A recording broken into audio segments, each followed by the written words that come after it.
is founder of Hot Tamale Press and enjoys using artist books as a tool for social change.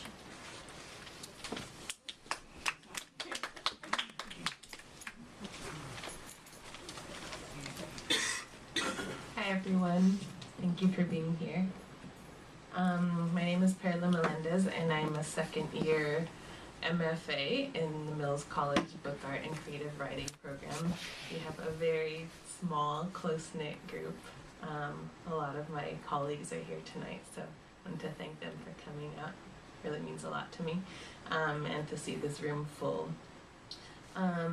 So I'm going to present on this little experiment that I did during my last semester at Mills, and although this is my last semester of classes, it's not the last official semester. Our program carries on into a 5th semester where we do work on our thesis, and it's just studio time without classes or assignments. It's just an intense work time. So I've been thinking a lot about what my thesis is going to be based on, and a lot of my books up to this point have been about social issues, homelessness, the drug war, a lot of issues dealing with Mexico and the US. My family's from Mexico, so that's where it gets personal for me. And this series of books is called Removable, and I actually made the same book 4 times. I do this a lot with cooking. Sometimes if I really like a recipe, I'll just make it over and over again. And that's what happened with this book, and it was a really interesting process for me, so I'm going to talk about it. So where it got its name, Removable, is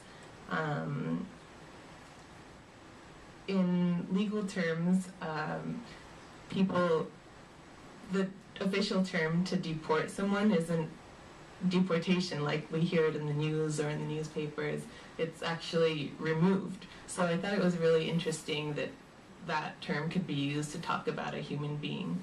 And I started doing research both online, and I also work with immigration lawyers, and they directed me to this document called the Immigration Court Lawyer's Manual, and it's this whole formal document, like 400 pages long. You could see at the very top, this is a screenshot, you could see at the very top of the page it says 454 matches. I did a search for the word alien in this document, which is the term that is used to talk about anyone who doesn't have a passport or citizenship in the US. So I was just curious about how this word was used and how an alien could be removed according to the legal process. So that's kind of where my research started. I didn't know what kind of book I was going to make. Then I started doing research on documents with photos using the word alien, and what do these official documents look like? The other slide was what the lawyers see, what the judge sees, but the people that they're talking about never see this document. So what is it that they see? And this is the resident alien card that an immigrant would get upon receiving some kind of temporary visa in the US. This is one from a while ago. I think this one's from the 60s. And also they did not use the word alien. The use of the word alien is something a little bit more new. And then I found this website called the Bracero Archive, and it has those kind of documents that are IDs, and it has kind of letters from people that came here from Mexico to work in the Bracero program. And this picture really struck me, partly because this man really looks like my grandfather, and so I knew I wanted to use his image. So what I ended up doing was I took all the crucial statements, the ones that are the most distant and dehumanizing and degrading and surprising, that include the word alien, and I paired it with this image of this man that is really kind of like poignant to me. So I manipulated the image of him in Photoshop, and I kind of changed the levels so that he fades out. It gets really, really faint until his body disappears and you can't make out what it is. You can't see that it's a person, it's just a stain. And so we had this assignment to make one book, same content, using two different structures. One had to be concertina, the accordion structure, and the other had to be a codex. And it was kind of just an exploration of what structure is serving the content best. So in this version of the book, all the image is on one side, and then all the text is on the other side. This is a really good photo because the way it worked out, you could see the image through it. So it's kind of like a bonus, but that's not really what happened in real life when you're looking at the book, unless you're like intentionally holding it up to the light.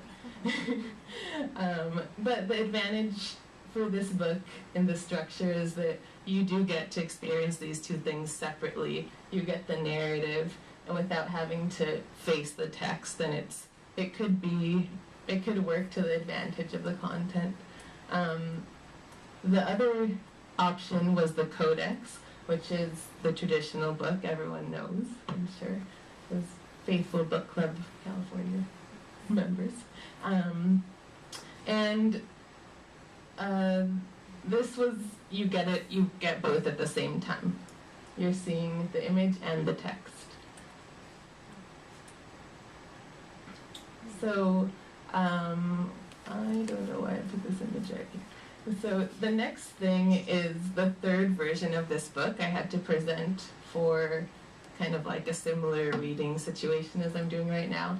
And I actually ended up translating the book, the physical book, into a video to be played at a group reading. And people got up from the audience and kind of read the lines out loud as this video played on the screen. So I brought some color back into the presentation that I had removed from the book when I made the physical version of it. And the very last thing I'm going to say and show is the fourth and final version of the book. And it's the one that I'm personally the most satisfied with. And I think it would have been impossible for me to get to this version without having made the other three. And so it brings the color back in from the original photograph, and you can see it up close at the table. It's not in the slideshow because it got finished recently. But as it's alternating pages and the image is removed from the background, so the reader is physically removing the image of the man from the landscape. And so I think that was really important for me to have in there, and it's I think the pacing is a lot slower too, because there's many more pages that you have to go through. And that's my talk. Thank you very much.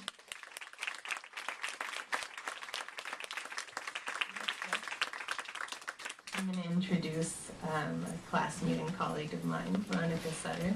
She's an undergraduate student in her senior year at Mills College. She lives in Oakland, California, which is the subject of most of her work. Give it up.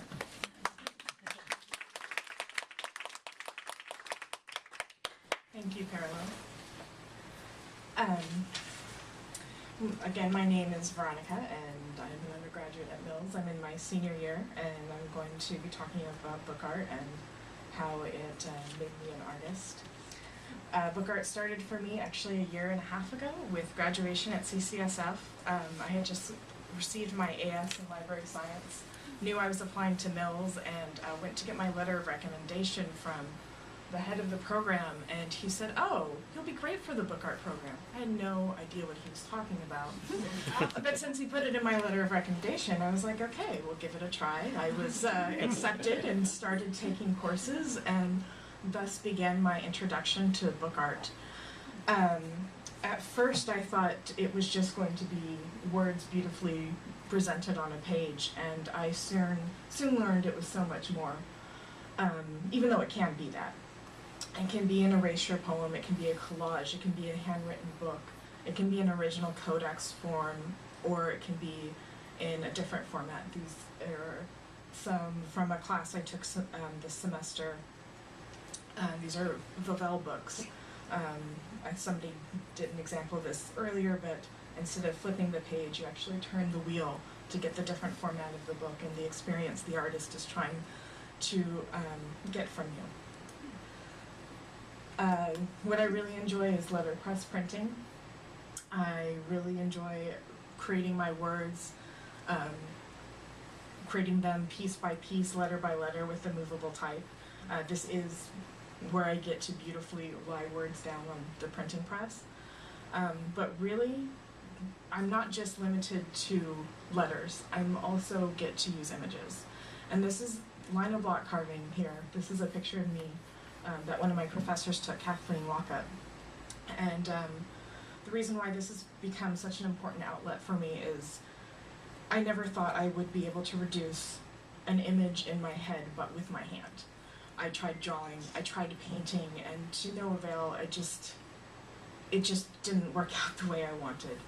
And here I can actually carve out what I have planned in my head, and I'm able to put it down on the bed of the printing press to create the image that I want to create, which has become very important to me and has made me feel like an artist.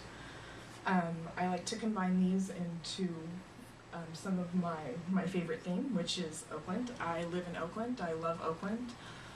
This is from a recent Bookminer show. My work is the image on the right. It's an Oakland love tale. It's about living in Oakland, falling in love in Oakland, and the little secrets that you can only find when you give Oakland a chance. Another thing that book art has done for me is one of my teachers, Julie Chen, I heard a great quote from her where she said before she started making books, she was collecting paper for a long time. And she never really knew why until she started making books, and she's able to make these beautiful creations. And that hit home for me when I heard her say that, because when I first moved to Oakland, I started taking pictures everywhere. Thence we went, just walking down the street, the zoo, whatever. And I never really understood why I was taking these pictures. I just put them on Flickr and they made me feel good, but I was just like, how do I communicate that these are about Oakland? And that this is Oakland in a positive way. And I've been able to transform some of these images into a book. This is another picture from our minor show. The book on the right is called My Oakland. It's where I've put pictures and images of Oakland in ornate frames and told my story to present Oakland in a different light, to give Oakland a different meaning to people. Another outlet that book art has given me is it's given me a creative outlook. I actually struggle with depression, and it's something that I never really talked about or confronted until last spring semester. This was my piece for final, and it's called Something Blue, and in it I was actually able to talk about and just talk about my experience with depression, and it was therapeutic, and it helped me, and it helped me actually feel like an artist when I completed this book. And that's really been my journey through book art so far. It's still a new medium to me. I've only been doing it a year and a half, so I'm still figuring out my themes and the different mediums and the different structures I like. But if you have any questions, please feel free, and thank you for your time.